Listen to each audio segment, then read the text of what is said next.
Welcome to my channel. ఈరోజు మీకు నేను ప్యాలాలు అటుకులతోటి మెత్తగా చేయడం ఎలాగో చాలామందికి తెలిసే ఉంటుంది. సుశీల అని కూడా అంటారు. ఒక్కొక్కరు ఒక్కొక్క రకంగా చేస్తారు. అందుకే నేను ఏ విధంగా చేస్తానో మీకు చూపిస్తున్నాను. ప్యాలాలు అటుకులు రెండు కలిపి నీళ్ళల్లో కడిగేసుకుంటున్నాను. కడిగేసుకొని తర్వాత ఈ జాలి గుళ్ళలో వేసేస్తాను.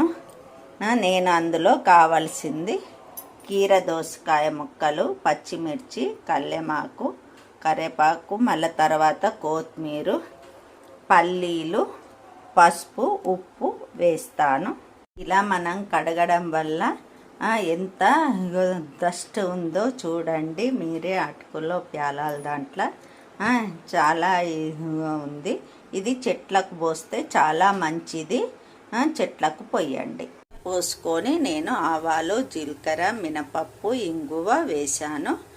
ఇవి చిట్పట్ అన్న తర్వాత పచ్చిమిర్చి, పల్లీలు వేసి ఇవన్నీ కీర దోసకాయ ఇష్టం ఉన్న వాళ్ళు టమాటాలు ఏమేమి ముక్కలు కావాలో అది క్యాబేజీ అవన్నీ కూడా వేసుకోవచ్చు మనము. నేను ఓన్లీ ఒక కీర దోసకాయనే వేస్తున్నాను. పసుపు, ఉప్పు కూడా వేసేసాను. ఇప్పుడు మనము అటుకులు చూడండి ఎలా విరివిగా చాలా బాగా ఉంటాయి. ఇప్పుడు మనం వేసామంటే కూడా మంచిగా విరివిగా ఇట్లా మెత్తగా కాకుండా చాలా బాగా అవుతుంది. నేను చూపిస్తాను.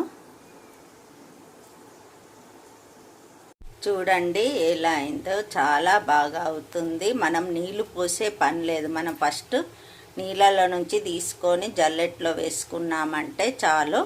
తర్వాత పోపులో మనం వేసేసి ఈ విధంగా చేసుకున్నామంటే చాలా బాగా అవుతుంది. ఇష్టంతో పిల్లలు కానీ పెద్దలు కానీ అందరు కూడా ఇష్టంతో చాలా బాగా తింటారు. మనం ఉప్పు కానీ తినేదాన్ని పట్టుకొని మనము ఇంట్లో తినేదాన్ని పట్టుకొని మనం ఉప్పు వేసుకోవాలి. ఇలా ట్రై చేయండి. చాలామందికి తెలిసి ఉంటుంది. తెలియని వాళ్ళ కోసం నేను ఈ వీడియో చేశాను. ప్లీజ్ సబ్స్క్రైబ్ చేయండి, బెల్ నొక్కండి. నోటిఫికేషన్ మీకు మీ ద్వారా మాకు కూడా అందుతుంది, మీకు కూడా వస్తుంది. బెల్ నొక్కడం లేదు. సబ్స్క్రైబ్ చేయండి, లైక్ చేయండి, షేర్ చేయండి. మీ ఫ్రెండ్స్కు వాళ్ళకు కూడా షేర్ చేయండి.